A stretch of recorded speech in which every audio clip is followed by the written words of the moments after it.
جب جادوگری کا فن عروج پہ آیا اور گھر گھر جادوگر اپنے فن کا مظاہرہ کرنے لگے تو اللہ نے حضرت موسیٰ علیہ السلام کو کرشماتی عصا عطا کیا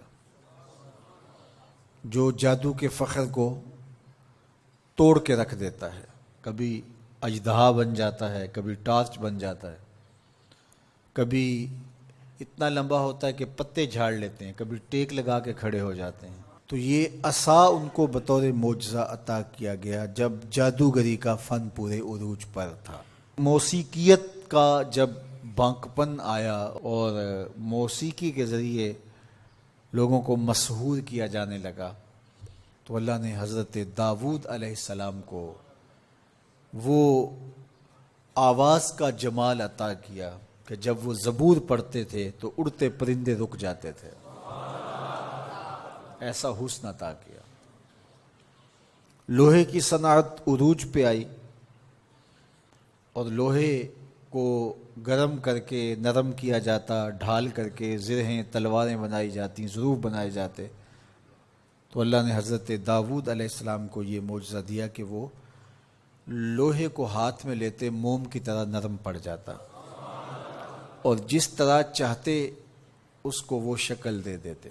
طب یونانی جب اپنے مرتبہ کمال کو پہنچتی ہے اور ہر مرض کی تشخیص، تدبیر اور علاج معالجہ دریافت کر لیا جاتا ہے، لیکن 3 امراض کا علاج طب یونانی سے نہیں ہو سکتا ہے.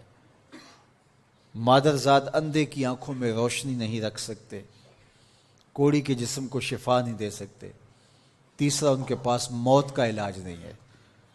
تو طب یونانی کے عروج کے زمانے میں حضرت عیسیٰ آتے ہیں تو ان تینوں مرضوں کا علاج لے کے آتے ہیں. مردے کو ٹھوکر مارتے ہیں، وہ اٹھ کے باتیں کرنے لگ جاتا ہے. کوڑی کے جسم پہ ہاتھ پھیرتے ہیں، اسے شفا مل جاتی ہے. نابینا کی آنکھوں پہ ہاتھ رکھتے ہیں، نور اترنے لگتا ہے. مصر کے کوچہ و بازار میں جب حسن والوں کے حسن کے چراغ جلنے لگے اور ایک سے بڑھ کر ایک حسین دل لبھانے لگا، ان کی عشوہ ترازیاں نیندیں اچاٹ کرنے لگیں، تو اللہ نے حسن و جمال کے زمانے میں حضرت یوسف علیہ السلام کو معجزہ جمال دے کے بھیجا. اور جب ان کے جمال کا، حسن کا چراغ روشن ہوا تو سارے دیے بجھ گئے، اور جنہیں ناز تھا اپنے حسن پہ وہ اپنی انگلیاں کاٹتے ہوئے دکھائی دیتے ہیں. تو ہر دور میں ایسا ہوا. آپ انبیاء کی تاریخ پڑھتے جائیں اور ان کے معجزات دیکھتے جائیں اور اس دور کا عروج اور بانکپن آپ کو جو ملے گا، معجزہ اس کا توڑ آپ کو نظر آئے گا. جب میرے اور آپ کے آقا و مولا تشریف لائے تو زبان و بیان کا عروج تھا، قرآن دیا گیا. قرب قیامت میں انسانی ارتقاء اور مادی ترقی اور اپالو یازدم کے ذریعے چاند پر جانے کی باتیں ہونی تھی اور لوگوں نے مریخ پر جانے کی تیاریاں کرنی تھی. تو اللہ نے اپنے محبوب کو دوسرا بڑا معجزہ معراج عطا کیا کہ دنیا الٹی چھلانگیں بھی لگاتی پھرے، وہاں کسی کا خیال بھی نہیں پہنچ سکتا جہاں محمد عربی کے قدم پہنچ گئے.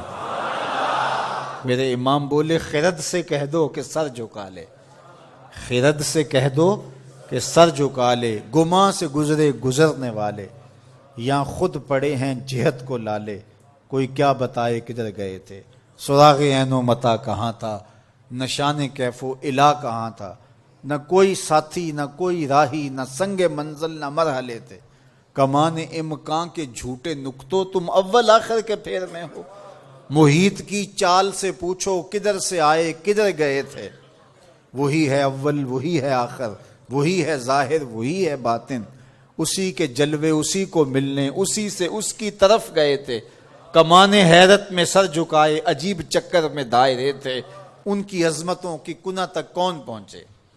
یہاں تو جبریل بھی ہاتھ باندھ کے کھڑے ہیں. جب جبریل نے کہا کہ حضور آگے میں نہیں جا سکتا تو کہا وہی لانے والے اب آنا آگے، جو در دوستی مخلصم یافتی، جب دوستی میں تو نے مجھے مخلص پایا ہے تو پھر راستہ کیوں چھوڑ رہا ہے.